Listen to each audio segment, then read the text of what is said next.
Graça e paz da parte do nosso Senhor e Salvador Jesus Cristo. Meus irmãos, a gente continuando na nossa leitura bíblica, nós estamos no livro de Deuteronômio, né? E eu quero te convidar a continuar nesse desafio, né, da leitura anual da Palavra de Deus. E nós, nesse domingo, dia 7, pela manhã, damos continuidade nesse estudo no livro de Deuteronômio, fechando assim o Pentateuco daqui a pouquinho, nessa semana, segunda-feira. Terça-feira a gente fecha o livro de Deuteronômio. Começamos aí em Josué, caminhando já na metade do ano e assim também na metade do desafio da leitura bíblica anual. Tá? Quero te convidar a isso. Quero parabenizar aí a irmã Maria do Carmo, né, a filha da irmã Maria Vitória, dia 10, completa mais um ano de vida, que Deus continue abençoando. Nós sabemos que ela tem estado ali em Santana, né, mais próximo à sua casa, mas fica aqui o nosso carinho para com a irmã Maria do Carmo, que Deus continue abençoando grandemente a sua vida, minha irmã, em nome de Jesus Cristo. E quero também agradecer a sua caminhada, né, conosco aqui em Jardim América. Que Deus abençoe. Bom, nós vamos assim ao texto dessa manhã em Deuteronômio. Esteja conosco. Hoje pela manhã nós vamos tentar fechar a Deuteronômio numa parte muito simples, porque, como o nome diz, em uma interpretação grega, na Septuaginta, Deuteronômio seria a segunda lei. E é repetição daquilo que nós já vimos no livro de Levíticos, em outras partes que nós já estudamos, em algumas coisas em Números também.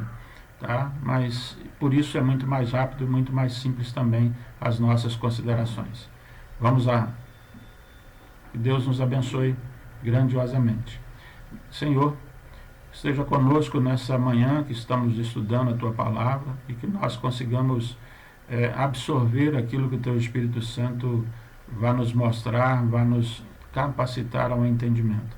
Que a nossa compreensão esteja muito clara diante dos objetivos do Senhor para a nossa vida e que nós possamos estar atentos ao Teu mover em nosso dia a dia. Em nome de Jesus Cristo, que cada um em sua casa, em seu lar, na leitura textual, possa estar sendo enchido pela Tua Palavra e transbordar a Sua Palavra a cada dia. É a oração que eu faço em nome de Jesus Cristo. Amém. Bem, vamos lá? Vamos ao nosso estudo de hoje.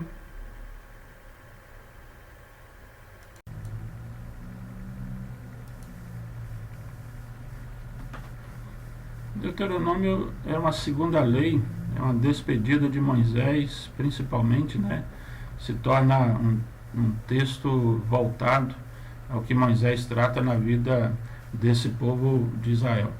O discurso de Moisés, aí no capítulo 1, versículos de 1 a 46, tratando daquilo que nós precisamos guardar em nosso coração, né? Moisés fala ele tenta fazer com que o povo relembre tudo o que aconteceu na sua jornada. Então esse discurso que Moisés faz, aí no capítulo 1, versículo 1, é muito claro as palavras que Moisés falou a todo Israel, da além do Jordão, no deserto, na planície, defronte do mar de Suf, entre Parã e Tofel e Labã, e Azerote e de Zaabe. Então aqui nesse momento Moisés abre o seu coração e começa a falar de tudo aquilo que Deus falou desde a saída do Egito, né, até esse momento.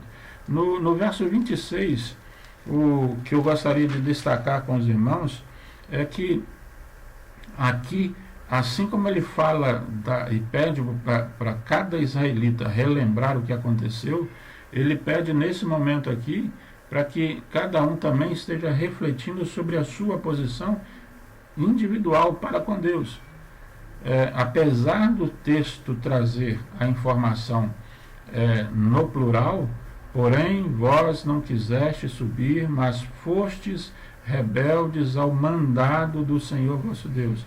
A nossa segurança e a nossa certeza é de que mesmo uma pessoa cometendo uma rebeldia contra Deus, as outras pessoas podem ser atingidas por causa disso.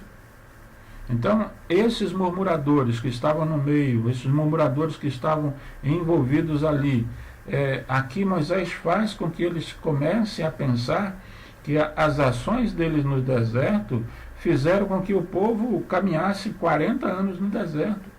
O povo de Israel deveria ter entrado na Terra Prometida 39 anos antes, 40 anos antes, mas por causa da sua incredulidade e recusa em fazer a vontade de Deus, a gente viu isso lá em Números capítulo 14, se eu não me engano, verso 33 ou 34, Deus faz com que essas pessoas e ali, as famílias dos 10 espias e a sua família, aquela geração que se revoltou contra Josué e Calebe, o que eles trouxeram a respeito da palavra de Deus, que eles não estivessem entrando na Terra Prometida. Deixar de viver na vontade de Deus e de andar segundo o que o Espírito Santo nos direciona, caminha, pode resultar em atraso no plano de Deus para a nossa vida, ou até mesmo a supressão total desse plano de Deus. Aquilo que Deus iria fazer não vai fazer mais. Aquilo que iria Deus realizar nesse ano não vai ser mais esse ano, vai ser no ano que vem, porque você está sendo rebelde. Então, o que Moisés traz nesse verso 26 é exatamente essa percepção para a vida desse povo que estava ali. A letra da lei, fostes rebeldes ao mandado do Senhor. O espírito da lei, obedecer o Espírito Santo de Deus. Romanos capítulo 8, verso 15, verso 10, acho que é o verso 10 em diante, tratando sobre essa fidelidade nossa, essa obediência nossa a Deus. O outro versículo é o 35, que eu queria destacar com você. Nenhum dos homens dessa maligna geração verá essa boa terra que jurei dar a vossos pais.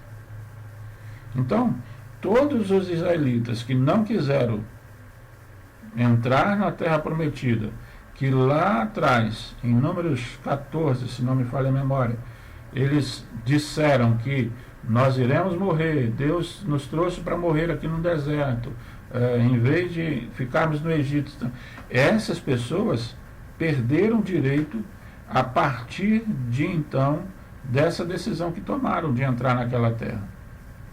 Então, a partir do momento que você não aceita a promessa de Deus para a sua vida, não, Senhor, isso não. Senhor, isso eu não quero. Não. Você é desalojado ou deslocado dessa bênção de Deus para a sua vida por sua vontade. A desobediência pode muitas vezes ser trágica, pois ela pode resultar em perdas irreversíveis de oportunidades. Por isso que muitas vezes nós atrasamos a nosso viver diário por causa dos nossos momentos de desobediência à vontade de Deus. Verso 36. Salvo Calebe, filho de Jefoné, ele haverá, e a terra que pisou darei a ele e a seus filhos, porquanto perseverou em seguir ao Senhor. Note as bênçãos de Deus reservadas àqueles que perseveram em seguir ao Senhor. Deus pelejará por eles. Mais adiante a gente vai ver isso. Deus vai adiante, aplanando o nosso caminho, mostrando aonde andar, como andar. Volta um pouquinho aí no verso 32, desculpa. Mas nem por isso crestes no Senhor vosso Deus, que, verso 33, que foi adiante de vós por todo o caminho para vos achar o lugar onde vos deveríeis acampar, de noite no fogo para vos mostrar o caminho por onde havias de andar, e de dia na nuvem. Deus caminhando com o povo. Você imagina o que é nos dias de hoje. Outro destaque, capítulo 2 de Deuteronômio, versos de 1 a 37. Moisés fala acerca dos edomitas, moabitas e dos amonitas, né? E trata aí sobre esse povo, essa nação. No verso 7, eu quero destacar esse momento em que Deus esteve contigo, pois o Senhor teu Deus te abençoa em toda a obra das tuas mãos. Ele sabe que andas por este grande deserto. Estes 40 anos o Senhor teu Deus esteve contigo, coisa nenhuma te faltou, enquanto esperava.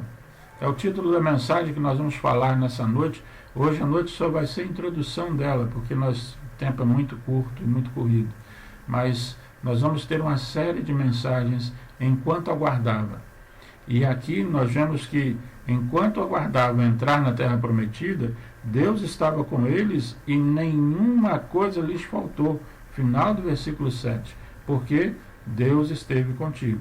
Versículo 30. Lá no versículo 30.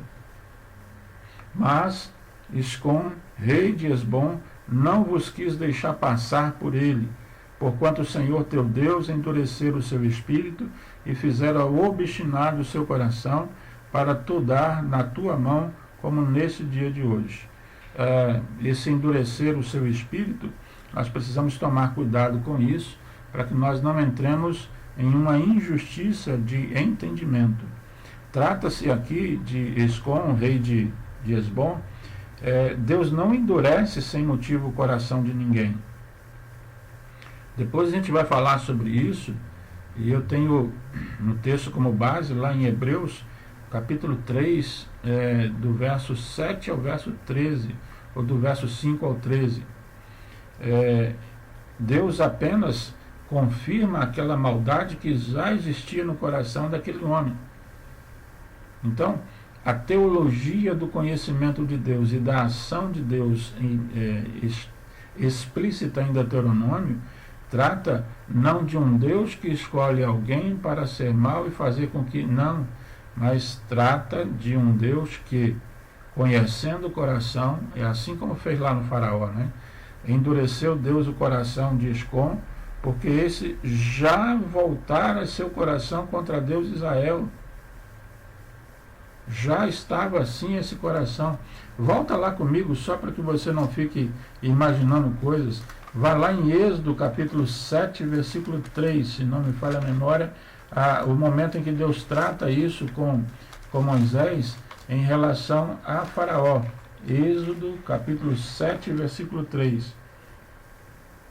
Eu, porém, endurecerei o coração de Faraó e multiplicarei na terra do Egito os meus sinais e as minhas maravilhas. A mesma ação por saber quem era o Faraó e de qual personalidade, tipo, o que ele seria, o que ele era, Deus apenas confirma que ele ia endurecer o coração de Faraó. Bem aqui com Escol, que era o rei de Esbom, né? Que os israelitas vão a ele e pedem licença para passar pelo território dele, e iriam passar apenas na estrada, e qualquer coisa que fosse danificada eles iriam pagar, mas o rei proíbe essa passagem, aí eles dão um retorno, né, fazem uma volta tremenda para dar continuidade ao caminho à terra prometida. Bom, capítulo 3, do verso 1 ao 29, do verso 1 ao 22, Moisés fala de Og, rei de Bazã. Ali o Senhor peleja contra o rei, né, de Og.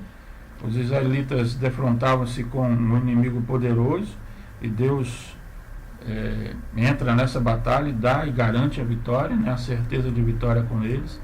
A oração de Moisés para entrar na terra de Canaã, essa oração é linda, é extraordinária, nos faz compreender muito, né? É o pedido de Moisés que me deixes passar. Moisés tinha desobedecido gravemente a Deus, sendo-lhe então dito que ele não entraria em Canaã. É o texto lá de Números capítulo 20, né, quando ele bate na rocha 2 vezes, Êxodo capítulo 20. Mesmo assim, ele roga a Deus, ele pede a Deus que reverta essa ordem que Deus havia dado, que Deus mude, né? Isso lhe permita atravessar o rio Jordão e entrar na terra prometida, mas Deus não atende o pedido dele, a fim de ensinar que o pecado de um líder espiritual tem graves consequências e incorrerá em juízo também. Interessante que é em juízo mais rigoroso do que os das ovelhas, né? Tiago capítulo 3, o versículo 1, Tiago fala sobre isso, né? Que não queiras cargo ou função, né, de mestre, porque esses terão muito maior juízo do que as ovelhas, né? Então aquele que ensina, aquele que trata o ensino, ele vai ter muito mais juízo sobre a sua vida do que as pessoas que não são mestres, né? Então não queiram todos ser mestres, porque receberemos muito mais duro juízo do que os outros, né? Bom, capítulo 4, de 1 a 49, Moisés exorta o povo à obediência. Aqui as palavras de Moisés são firmes, né? São muito firmes. Versículo 1, agora, pois, ó Israel, ouve os estatutos e os juízos que eu vos ensino, para os cumprirdes, para que vivais, e entreis e possuais a terra que o Senhor Deus de vossos pais vos dá, para os cumprirdes, para que vivais. E aqui a intenção é da obediência gerar bênção, né? A vida, a bênção espiritual, caminhar na promessa de Deus, estende-se a cada geração seguinte, se cultivarmos a plena comunhão com o Senhor. Vale a pena dizer que o que nós vivemos hoje com a geração Y é o que foi ensinado a essa geração pelos seus pais no passado. Então, o que nós estamos vendo agora acontecer em sociedade, em mundo de uma forma geral, são ensinos passados e não ensinos atuais. O que nós vamos enfrentar são a geração do que vai ser ensinada por essa geração lá na frente, né? Então aí o cuidado que a gente precisa ter nos ensinos, né? Dos nossos filhos, ensina a criança o caminho que deve andar, e até quando envelhecer não se desviará dele. Verso 2, nada acrescentareis à palavra que vos mando, nem diminuireis dela, para que guardeis os mandamentos do Senhor vosso Deus, que eu vos mando. Então, tudo que contradiz, modifica ou altera as Escrituras deve ser rejeitado pelos fiéis, pelos cristãos. Sua palavra, a Bíblia, é nossa autoridade de regra, fé e ordem, é inerrante. E a nossa confiança tem que estar na palavra do Senhor. Tá? O verso 6, guardai-os, pois, e fazei-os, porque esta será a vossa sabedoria e o vosso entendimento perante os olhos dos povos, que ouvirão todos esses estatutos e dirão, só este grande povo é gente sábia e inteligente. Então guardai-os diante dos outros para que seja exemplo. Lá em Mateus capítulo 5, né, no Sermão do Monte, Jesus Cristo falando sobre a lei do Antigo Testamento e o cristão. Interessante, né? Lembrando que Cristo não veio anular a lei, mas pelo contrário cumprir, né? Não esqueças e as farás saber aos teus filhos também. Ensinar aí aos nossos filhos o caminho que devem andar também, né? Versículo 10 e 16, para me temer e não fazer a imagem de semelhança, né? Nada de confronto que represente ou queira representar algum tipo de Deus, tá? Leva-se a gente lá no capítulo 20 de Êxodo, né? Que é os mandamentos, né? Os 10 mandamentos, tá? Deus é um fogo que consome, um Deus zeloso, verso 24, porque o Senhor teu Deus é um fogo que consome, um Deus zeloso. Deus tem um cuidado no sentido de tolerar infidelidade. Então esse zelo de Deus fala sobre essa infidelidade, principalmente no que diz respeito à adoração a outros deuses, né? Da parte do seu povo principalmente. Esse zelo é para manter esse povo santo separado para todas as bênçãos que ele tinha separado para esse povo. Tá? Vai adiante, capítulo 4, verso 29, pedindo aí para que seja feita essa adoração. Então ali buscarás ao Senhor de teu Deus e o acharás quando o buscares de todo o teu coração e de toda a tua alma.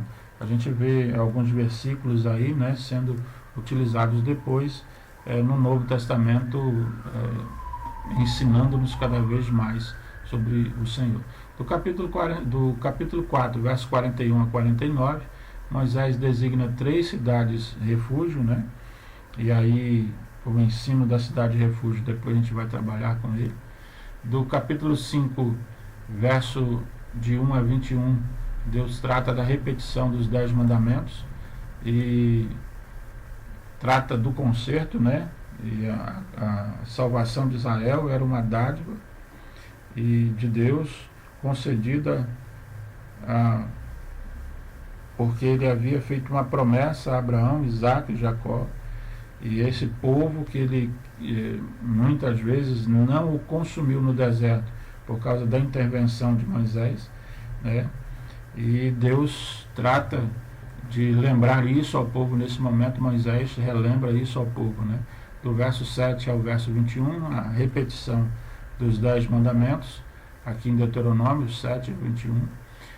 Do 22 ao 33, o povo pede a Moisés para receber a lei do Senhor, e quem dera que eles tivessem tal coração de querer realmente a lei do Senhor, para que conduzisse a sua vida a cada instante. Irmãos, não tem jeito, nós precisamos encerrar porque o tempo é demais. E aí eu tenho certeza que você tem me acompanhado, né, nesses momentos, nessas leituras, e que Deus possa completar sempre isso nos seus corações. Nós tenhamos essa certeza e a convicção de que Deus cuida de nós. E que você esteja atento a essas bênçãos que o Senhor tem para nossas vidas, principalmente através das obediências, né? O que nós precisamos fazer é obedecer ao Senhor de tal forma que nós alcancemos um coração sábio a cada manhã. Bom, assim como nós vimos no estudo de hoje, eu quero também te chamar ao desafio, né, da próxima semana, a semana também que a gente adentra ao textos do livro de Josué, e ali a gente vai principalmente buscar as batalhas, as lutas que foram tidas, né, e travadas de uma forma muito especial por esse povo de Deus e que são de muito exemplo para nosso viver diário. Na próxima semana nós estaremos nos textos de Deuteronômio capítulo 23 até Josué capítulo 9 e os Salmos do capítulo 106 até o capítulo 110. Que você aceite esse desafio juntamente conosco para que nós possamos aprender junto sobre a palavra de Deus de uma forma muito simples. Como eu já disse, lá em janeiro, nós estamos apenas lendo a Bíblia. E a partir do próximo ano, se Deus assim nos permitir, nós vamos começar a nos aprofundar nessa leitura, não só em busca do conhecimento, mas em busca da vontade de Deus para a nossa vida e sobre a nossa vida. Amém? Deus te abençoe e até o próximo domingo, se Deus assim nos permitir. Deus abençoe a todos e fiquem com a mensagem desta manhã. Deus abençoe.